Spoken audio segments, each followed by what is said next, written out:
श्री राम, नरेंद्र मोदी जिंदाबाद, नरेंद्र मोदी जिंदाबाद, नरेंद्र मोदी जिंदाबाद, नरेंद्र मोदी जिंदाबाद।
হিসাবে আমি জানিয়েছিলাম এফআইআর পরে পশ্চিমবাংলার টিএম থেকে শুরু করে পশ্চিম বর্ধমানের টিএম থেকে শুরু করে রাজ্যের চিফ সেক্রেটারি শুরু করে সবাইকে যে মূর্তি চলতে রবিবন্ধ ধরতে হবে, গ্রেফতার করতে হবে।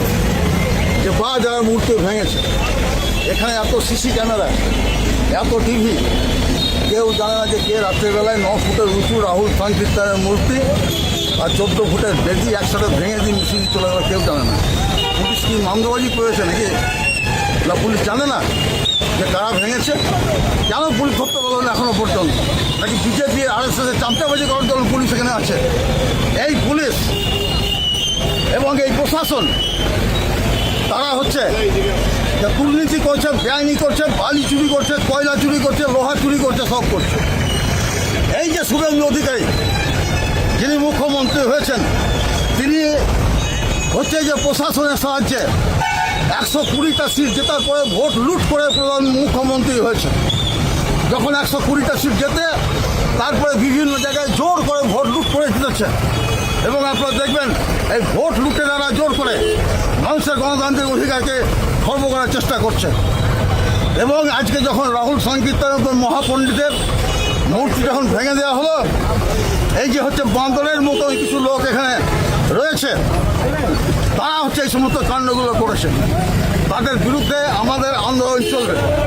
এই পুলিশগুলো যারা আছে তারা সব জানে কারা ভেঙেছে কারা ভাঙেনি, কারা লুট করেছে কারা লুট করেনি, এবং সমস্ত এই যে সবটাই এটা একসাথে পুলিশ প্রশাসন, রাজ্যের মুখ্যমন্ত্রীর পার্টি, মন্ত্রী হচ্ছে বিভিন্ন নেতারা, তারা যোগ সাজস করে রাহুল সাংকিতানের মূর্তিকে ভেঙেছে। আমরা এর বিরুদ্ধে আন্দোলন করতে এসেছিলাম, আমরা এখানে বক্তৃতা করছিলাম।